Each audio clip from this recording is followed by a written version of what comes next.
What's up, NBA fan? What's up, all sports fans? This your boy JB, host of the Behind the Bench Podcast Network and channel, giving a shout out to the rest of the crew: Shad, Kelvin, KB Film Room, Big Dog Talk Sports. That's right.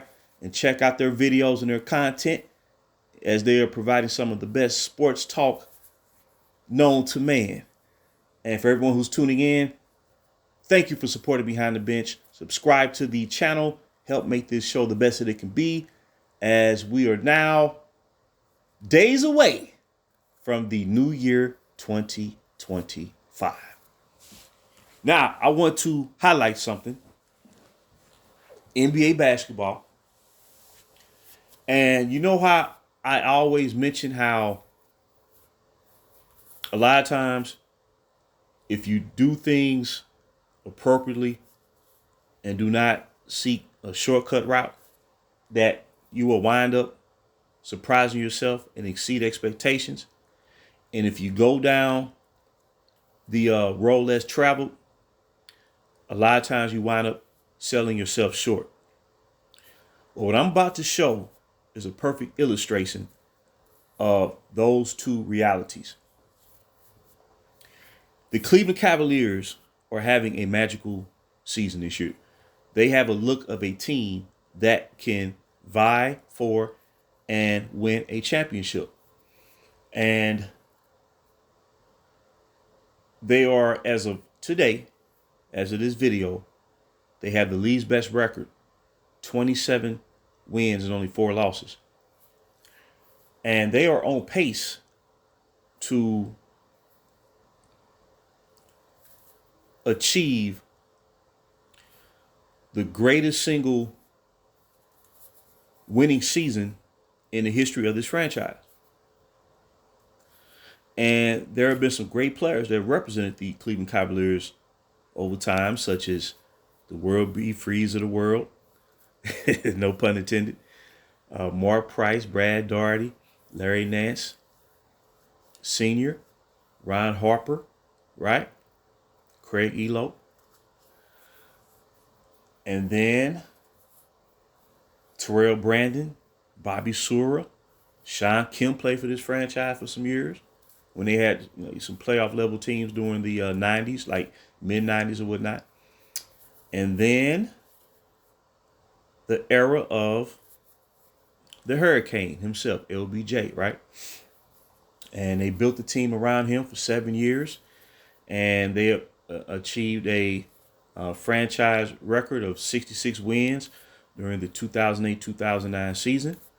And then they followed that up with a 61 win season of 2009-2010. In both years, the Cleveland Cavaliers were picked and favored to win the whole shebang, the championship.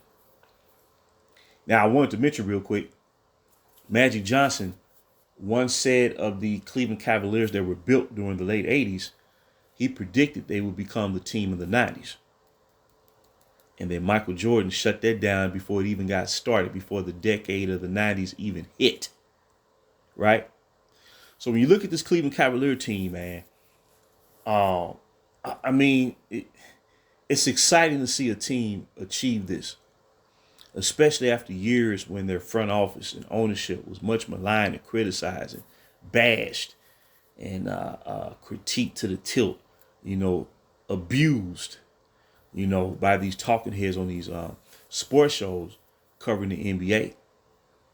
And I never believed in it that the organization was ran bad because, like I said, I followed the NBA for a very long time. And not just my squad, the Los Angeles Lakers. I followed the league for a very long time because I chose to do it. And it's not saying that I'm more knowledgeable, but, I just love the NBA that much where, I love everything about the ups and the downs, the highs and the lows. And what made me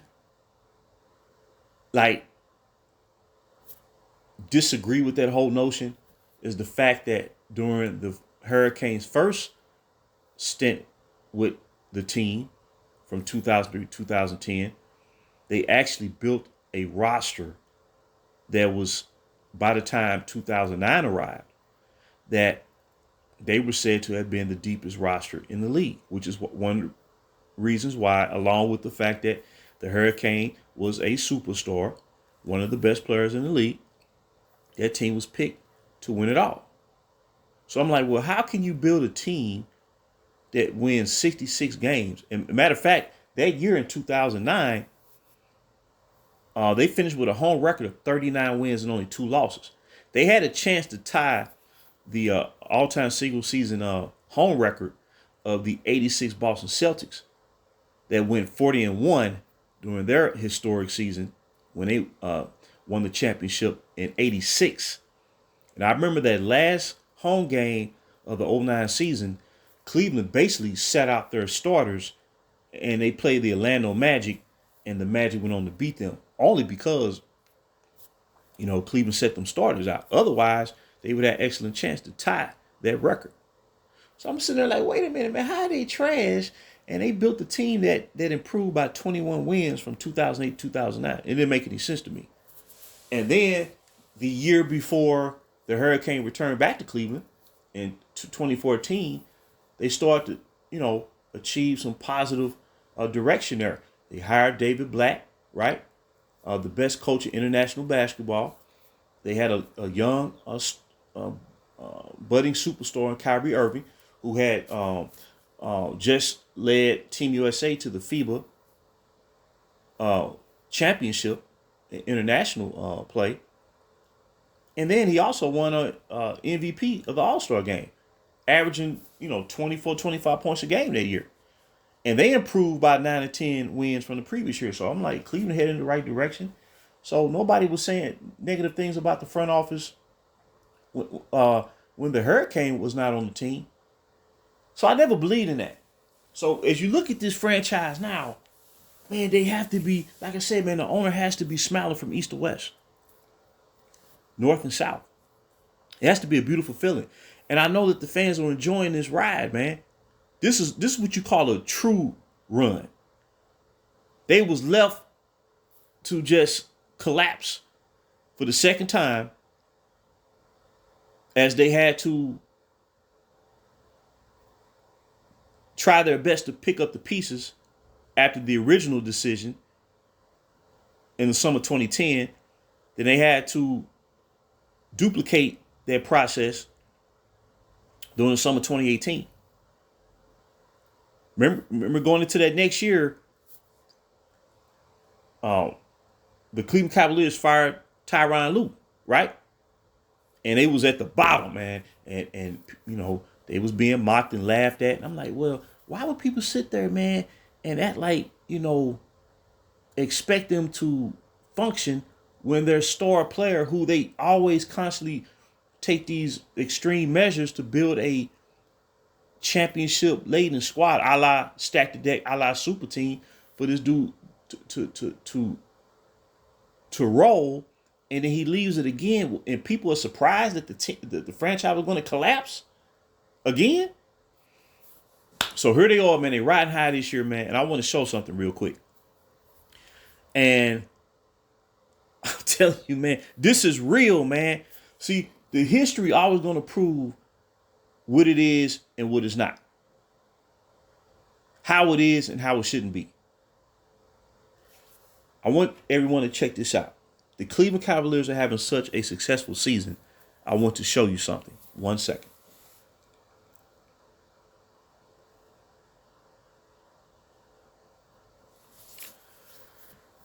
Okay. This is from basketballreference.com. And if you look at the bottom of this caption, it shows attendance for the season. The Cleveland Cavaliers are leading the NBA in attendance. 31 games to the season. They're 27-4, right? They're first in offensive rating, 10th in defensive rating, right? But what stands out is the attendance. They are number 1 in attendance.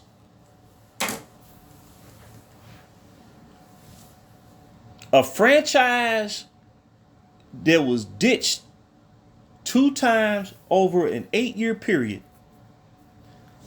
are now experiencing such a tremendous run for themselves. And this, by NBA standards, Cleveland is considered a small market team by NBA standards.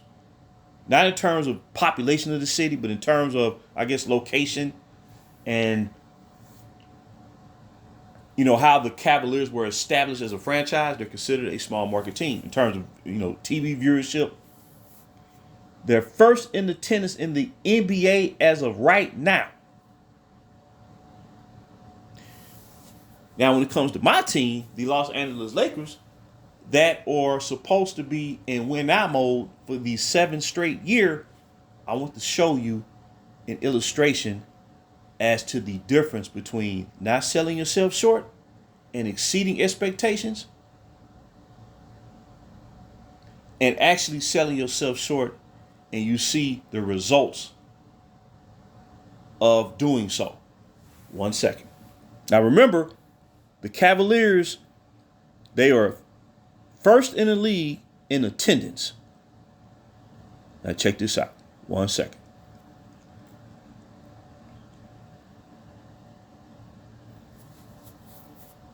Booyah. As of right now, during the 24-25 season, look at where the Lakers stand in terms of attendance. They're 27th in the NBA. This is the team that features a player who the talking heads are trying to convince the basketball world is the proverbial GOAT, the self-proclaimed GOAT, and a generational talent in Anthony Davis. And this team features a roster that was constructed last year that was predicted to win it all in 2024. They were said to have the deepest roster in the league, that they had the best offseason, all this jazz. And they are no closer to the championship than they were, for the most part, during this whole experience. And please do not bring up the bubble.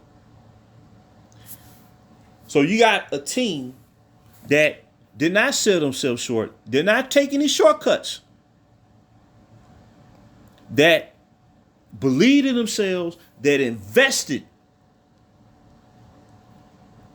in their organization, invested in the players, drafted young players, and did acquire a superstar in Donovan Mitchell in a trade.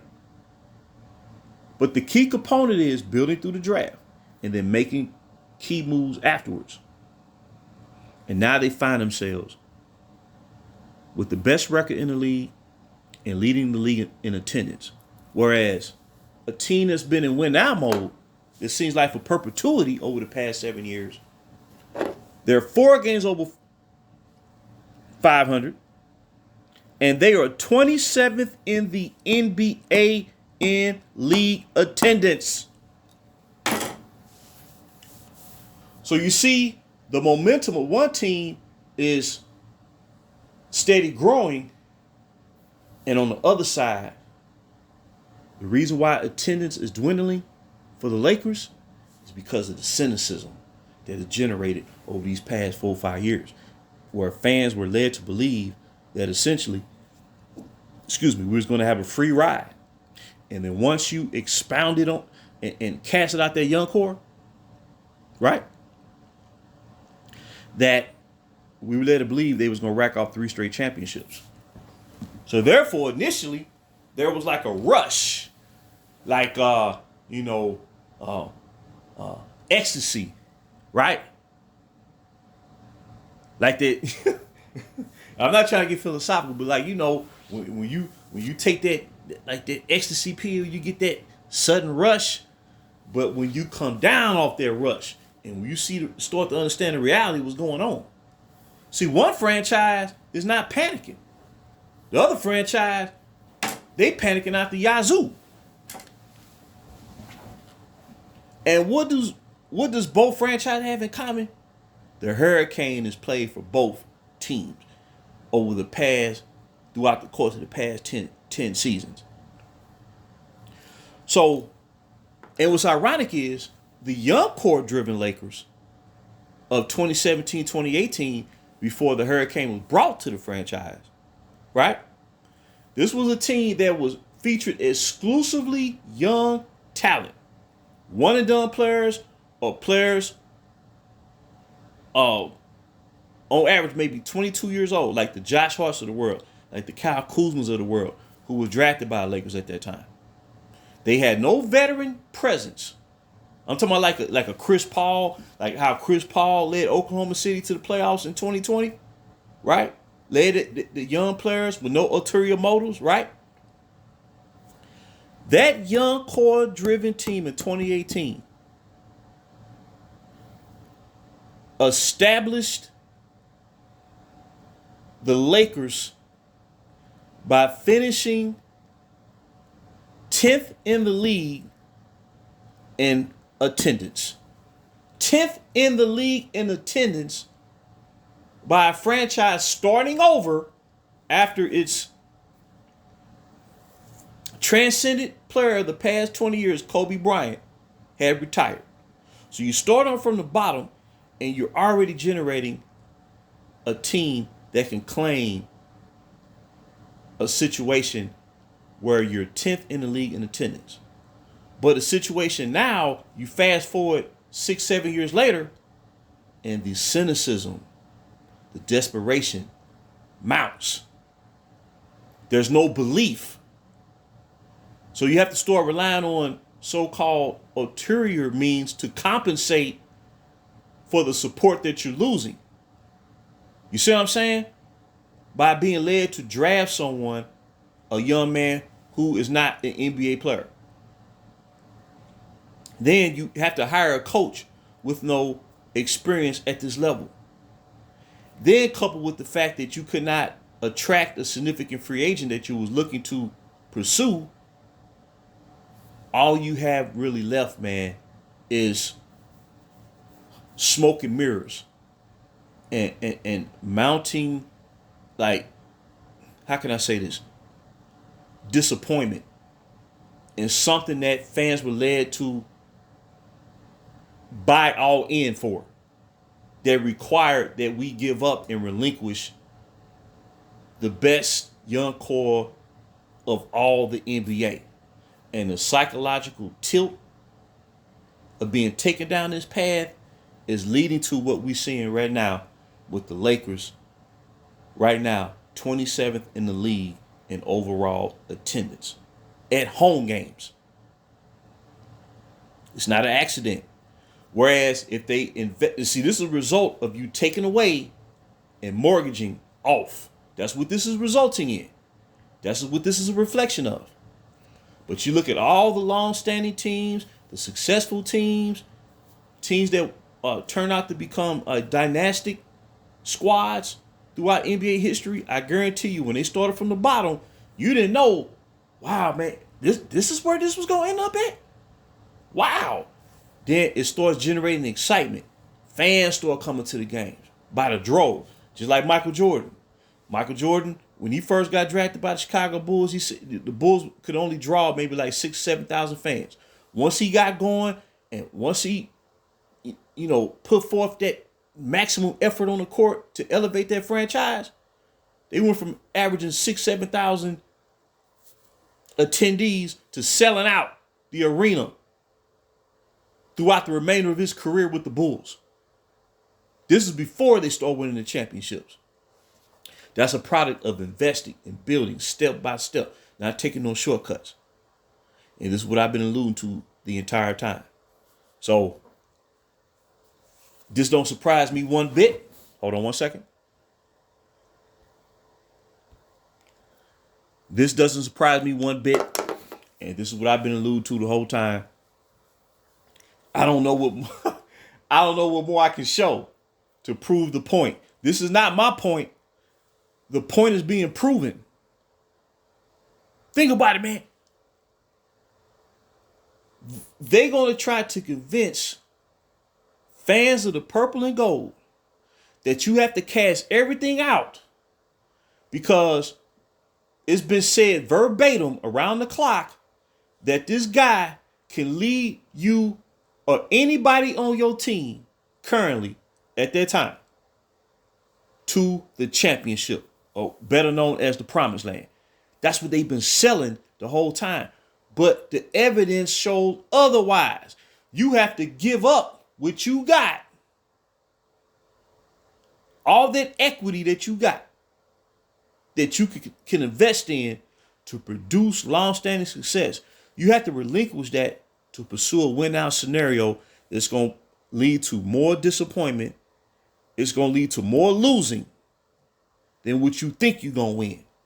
And it's all at the expense of what you could have had all along. So it doesn't surprise me one bit. But what's the beautiful part about all this, man, the Cleveland Cavaliers, they're set up so good, man, to where if the Hurricane wanted to return back, man, they'd be like, man, we don't need him. Why? Why go through all that drama for a third time when you have the best record in the league? And I'm telling you, if they win a championship, I'm telling you, the city of Cleveland and them fans are going to honor that championship more than the one that they celebrated back in 2016. Because this championship is going to come with no strings attached. No, cynicism about it. No angles. This is going to be about as real as it gets, man. I'm telling you, as an NBA fan, you almost want to root for it, man. Because I know if the Cleveland Cavaliers can dust themselves off after their superstar left them a second time, and now they have the best record in the league, I know we could have did it with our young core. All we had to do is be patient. You see what I'm saying? And allow everything to manifest in its own natural timeline. Telling you, man. I keep saying I've studied this, man. I've dotted all the I's and crossed all the T's. And nothing is surprising me. The plan really never works is because when you're dealing with this guy, matter of fact, not only did the Lakers wind up selling themselves short, the Hurricane sold himself short.